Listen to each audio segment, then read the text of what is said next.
I stop there. Pat, do you want to come in and share? Yeah, I'll comment on the capacity question, I guess. I'll just start by saying that we're quite, I guess we come from a different end of the spectrum in terms of the business world, but I have a very similar view to yours. We invest in very early stage companies and hope to see them become very large ones, which are primarily the companies that you probably tend to work with.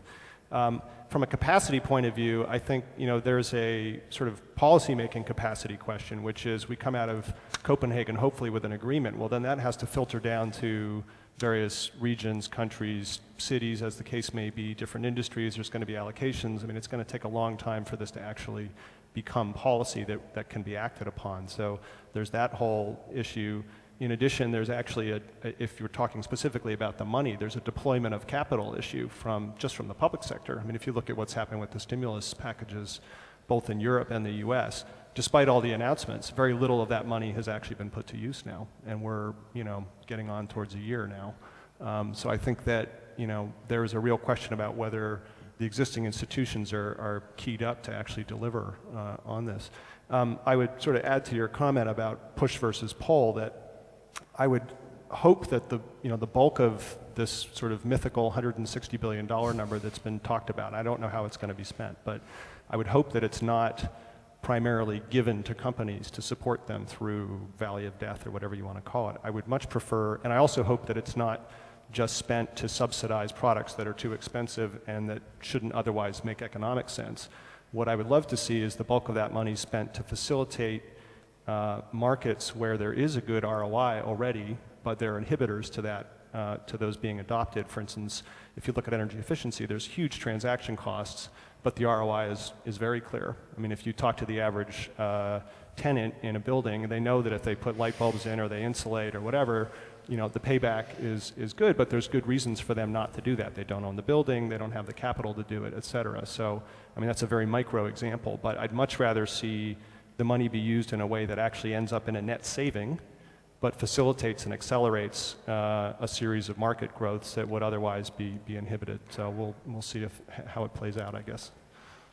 So, does that mean you feel that today, if subsidies and support from public side is more of sort of providing, sort of giving away the money, as you say, it should be rather being used more of an investment kind of a model? These funds, if the new funds and the way it's working today? I mean, it's a societal investment model, right? So the way I think about it is if you look at the, for instance, take the carbon abatement curve that either the IPCC or the one that from the Vattenfall analysis, you start on the left with sort of negative cost up to 8 or 10 gigatons of CO2, and then you get into positive cost.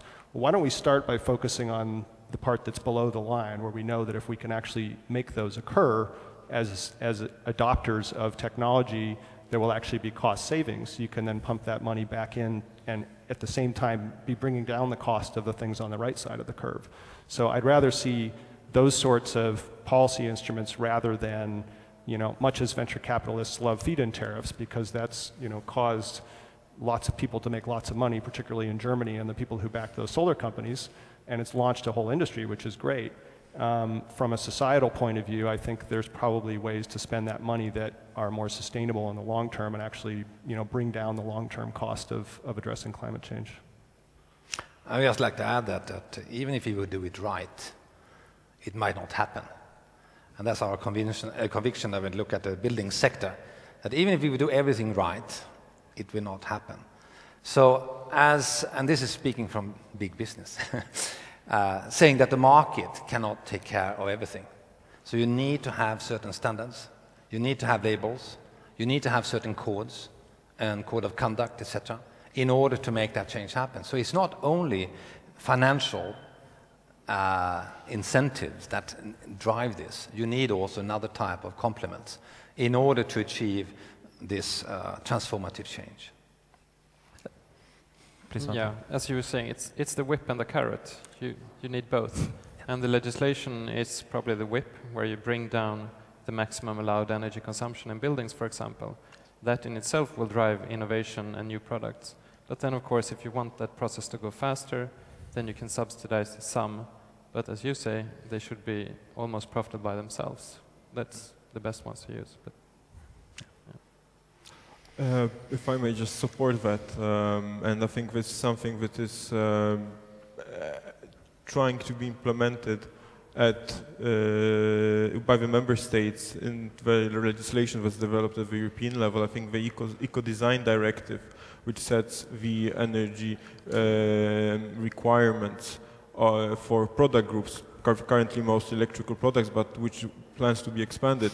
This very much sets now a moving target scheme for products that will, over time, let's say the top performance in the product group will become the new standard. So this will be a continuous moving target. Another thing that I think is gaining much more recognition right now is also in our impact assessments of the legislation, of legislative proposals, to see what would be the impact now on innovation performance, on the innovativeness of the given sector for which the sector is this legislation is directed towards. So let's move on to the next C of cooperation,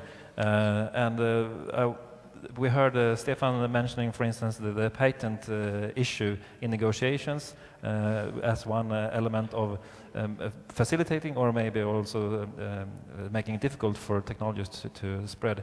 And I was listening into the workshop or the panel discussion on the regional development previously when it was discussed examples how, for instance, Finland put together and worked together with 100 companies and opening doors for them in China. In negotiations, it's discussed very much of a new way of technology transfer, not just sort of selling and sending the technology to the developing world, but rather they want to have a collaboration and a partnership on more equal terms, meaning that there might be need for a new way of working together if you want to sell to these new markets or use these new opportunities. And starting with Svante, how do you look at these kind of initiatives for supporting and making collaboration? Do you look for them? Are you seeking for them to be part of them in your strategy to expand internationally? Yes, we do, because as someone said in the earlier session, Sweden is a very small market, and even the European market is a small market. And for us, that deals with mainly energy systems in new buildings. Then of course we need to go to the markets where there's a high level of new construction. So I've been to China, I'm going to India in 2 weeks, and that's where we want to find our next markets. But then of course IP rights, it's of course a sensitive matter, because it's important to us to get money back so we can develop the company.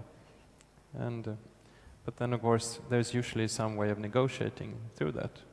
You either set up a subsidy or you have a joint venture where people can share. It's just that we want to go in and set the price and milk the money. It's a negotiation. So do you see that there are projects or initiatives which you can use or join if you want to take that way on your strategy or expansion? Yeah, I think so. And also we shouldn't forget that Chinese applications, patent applications are rising. The Chinese themselves are using the patent system. And right now they're using it to protect themselves against other Chinese companies. But in the future they will invent stuff that they will use to protect themselves from our interference. So I guess right now the system is probably a bit unbalanced because we are experienced to use the system, but in the future it will be much more level, and then I don't think this will be an issue, the patent or the IP rights in itself. It's the negotiation that's the most important.